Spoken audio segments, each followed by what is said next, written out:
Hi friends, welcome to Annam promo. இன்னைக்கு நம்ம அண்ணம் சீரியல்ல இன்ட்ரெஸ்டிங்கா என்ன நடந்துச்சு அப்படின்னு சொல்லி பார்த்தீங்கன்னாக்கா, நம்ம அண்ணத்தோட அப்பா இருந்துகிட்டு ரம்யாவோட மண்டையில வந்து ஓங்கி வந்து ஒரு போடு போடுறாரு. சாதாரணமா போடுறதில்ல, ஒரு பியர் பாட்டில் எடுத்து அவங்க ரம்யாவோட மண்டைய பொளக்குறாங்க. இதுதாங்க நடக்க போகுது. இப்படி மட்டும் நடந்துச்சுனாக்கா, நீங்க சீரியலுக்கு 100க்கு எத்தன மார்க் தருவீங்க அப்படின்னு சொல்லிட்டு மறக்காம ஒரு கமெண்ட்ட தட்டி விடுங்க. அதுக்கு முன்னாடி என்னவெல்லாம் நடந்துச்சு அப்படின்னு சொல்லி தான் வீடியோல பார்க்க போறோம். வீடியோவ கடைசி வரைக்கும் பாருங்க. கடைசில வந்து ரம்யா வந்து மண்டையில ரத்தம் ஒழுக ஒழுக ஹாஸ்பிட்டலுக்கு போறாங்க. அந்த கண்கொள்ளா காட்சியெல்லாம் வந்து வீடியோல கண்டு ரசிப்பீங்க. அதுக்கு முன்னாடி நம்ம சேனலை சப்ஸ்கிரைப் பண்ணாம பார்த்துட்டு இருந்தா மறக்காம சப்ஸ்கிரைப் பண்ணி வச்சுக்கோங்க ஃப்ரெண்ட்ஸ். இப்போ என்ன நடக்குது அப்படின்னு சொல்லி பார்த்தீங்கன்னா, நம்ம ரம்யா வந்துட்டு ஒரு பிளான் போடுறாங்க. விருந்தெல்லாம் சாப்பிட்டு முடிச்சுட்டு அண்ணன் வந்து கண்டிப்பா இங்க வருவா. அண்ணமும், கார்த்திக்கும். அப்ப அவங்க அப்பா, அம்மாவையே வச்சு அண்ணத்த வந்து வீட்ட விட்டு வெளிய தொரத்தலாம் அப்படின்னு சொல்லி பிளான் போட்டு எல்லாத்தையும் வந்து பண்ணிட்டு இருக்கிறாங்க. அண்ணத்துக்கு ஃபோன் போட்டு வீணா வந்து அவங்கள வந்து வம்பிழுத்துட்டு இருக்காங்க.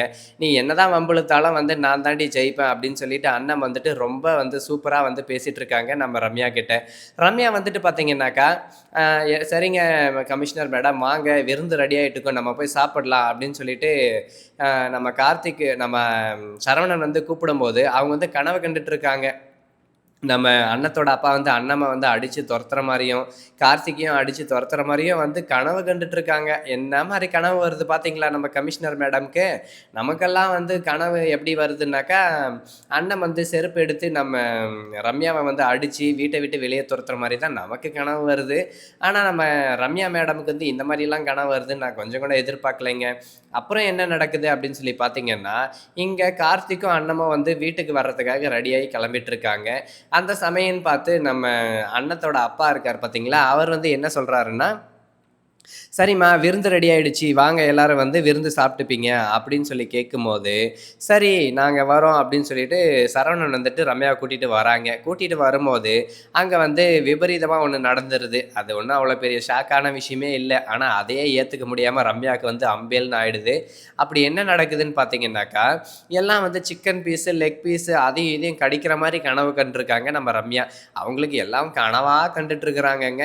அதுக்கப்புறம் என்ன நடக்குதுன்னா, அங்க வச்சு தான் வடை, அப்பளம், வடை, பாயாசம், பொங்கல், பூரி அப்படின்னு தான் வந்து இந்த வெஜ் ஐட்டமா வச்சிருக்காங்க. இத பார்த்துட்டு ரம்யா வந்து வெரி டிசப்பாயிண்ட் ஆயிட்டாங்க. ரம்யாவுக்கு வந்துட்டு நல்லா இன்னைக்கு எலும்பு போட்டு ஒரு கடி கடிக்கலாம். இன்னைக்கு ஒரு புடி ஆல்வேஸ் வெல்கம் யூ அப்படின்ற மாரி ரம்யா வந்து மனசுல நெனச்சு வச்சுட்டு இருந்தாங்க.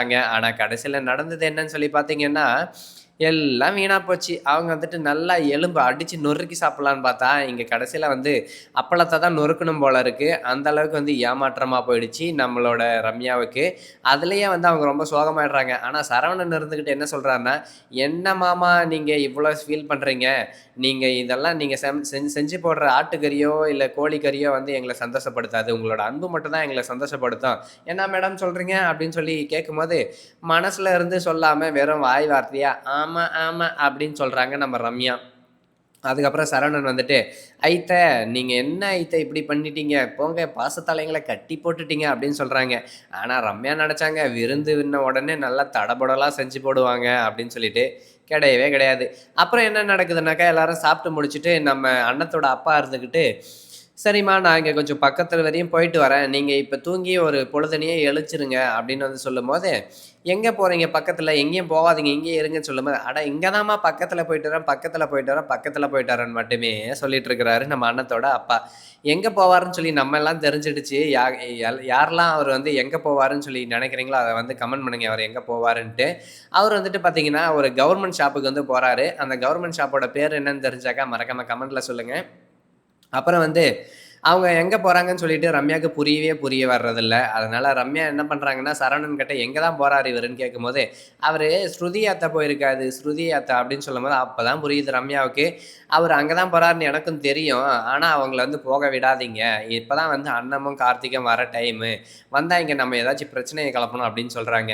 எவ்வளோ சொல்லியும் வந்து இவர் வந்து அண்ணத்தோட அப்பா கேட்காம, "அட போம்மா! இத வந்து என் பொண்டாட்டி என்ன தடுக்க மாட்டா. நீ என்னம்மா தடுக்கிறது?" அப்படின்னு சொல்லிட்டு அண்ணத்தோட அப்பாவுக்கு இந்த விஷயத்துல வந்து ரம்யா மேல வந்து கோவம் வந்துருது. ஃபர்ஸ்ட்டே கோவம் வந்துருது. அதுக்கப்புறம் வந்து அவரு போயிடுறாரு. போயிட்டு ஸ்ருதி ஏத்திட்டு வந்துடுறாரு. ஸ்ருதி ஏத்திட்டு வந்த உடனே, ரம்யா வந்து சும்மா இல்லாம, இங்க பாருங்கப்பா அண்ணன் வந்து வருவா. வந்த உடனே அவங்கள கழுத்த புடிச்சு வீட்ட விட்டு வெளிய தள்ளணும். அது மட்டும் இல்லாம உங்க மாப்பிள கார்த்திக் அவனையும் நீங்க செருப்ப கழட்டி அடிக்கணும்னு சொல்றாங்க." இப்படி சொன்னாங்க பார்த்தீங்களா லிஸ்ட் போட்டு, அது எல்லாத்தையும் வந்து கேட்டுட்டு சொல்லிட்டு நம்ம அண்ணத்தோட அப்பா செம்ம கோவமாயிட்டு, "ஏன்டி என் மகளையே என்னையே நீ அடிக்க சொல்றியான்னு" சொல்லிட்டு பின்னாடி வச்சிருந்த ஒரு பியர் பாட்டில எடுத்து ஓங்கி நச்சுன்னு மண்டையில ஒரு போடு போடுறாங்க. அவ்வளோதான் நம்ம ரம்யாவுக்கு வந்து தலையெல்லாம் ரத்தம் ஊத்துதுங்க ஒரு பக்கம். "ஏன்டி என் மகள வந்து என்னையே நீ வீட்ட விட்டு தொரத்த சொல்றியா? இந்த வீடே அவளோடது தான்டி. அது மட்டும் இல்லாம என் ஆசை மருமகன நீ வந்து வீட்ட விட்டு தொரத்த சொல்றியா? உன்ன நான் சும்மாவே விடமாட்டேன்னு" சொல்லிட்டு பாட்டில் எடுத்து ஒரே அடி அடிச்சதுல மண்டை வந்து பொளந்துருச்சுன்னே சொல்லலாம். அதுக்கப்புறம் உடைஞ்சு போன பாட்டில கூட சும்மா விடாம, வெலா எலும்பு இருக்கு இல்லைங்களா? வெலா எலும்பு, அந்த வெலா எலும்புலயே வந்து நம்ம ரம்யாவுக்கு வந்து ஒரு போடு போடுறாங்க. செம்மையா இருக்குது பார்க்க சீரியல் வந்து ஒரு சினிமா மாரி செம்ம இன்ட்ரெஸ்டிங்கா போயிட்டுருக்கு. நம்ம ரம்யா வந்து அமைதியா இருந்திருந்தாக்கா, அவங்க வந்து மண்டைய காப்பாத்திருக்கலாம். ஆனா, இப்ப மண்டை மேல இருக்கிற கொண்டைய மறந்துட்டு அப்புட்ன்ற மாரி, செம்மையா அடி வாங்கி கட்டிக்கிறாங்க நம்ம ரம்யா. ரம்யாவுக்கு விழுந்த அடிய பார்த்துட்டு நம்ம சரவணன் வந்து பேச்சு மூச்சு இல்லாம ஆயிடுறாரு. எப்பவுமே வந்து நம்ம ரம்யாவ ஏதாச்சும் சொன்னாக்கா வரிஞ்சு கட்டிக்கிட்டு வருவாரு நம்ம சரவணன். ஆனா, இந்த டைம் வரிஞ்சும் கட்டுறதில்ல, பணிஞ்சும் கட்டுறதில்ல. அவரு பாட்டுக்கு பம்மி போய் அமைதியா ஓரமா நின்னுடுறாரு. ஏன்னாக்கா, அடிச்சது அடி அந்த மாரி அடி இல்லையா, பியர் பாட்டில்ல ஒரு அடி அடிச்சதும் ரத்தம் ஊத்துது பொல பொல பொலன்னு. அத பார்த்துட்டு சரவணன் வந்து பயந்து போயிடுறாரு. அது மட்டும் இல்லாம ரம்யாவோட அம்மாவோட மூச்சு விடுற சவுண்டு கூட கேட்க மாட்டேங்குது. அவங்க அவ்வளோ சைலண்ட் ஆயிடுறாங்க. "ஐயய்யோ! நம்ம மகளுக்கே இந்த நிலைமைன்னா நமக்கெல்லாம் என்னப்பா ஆகறது?"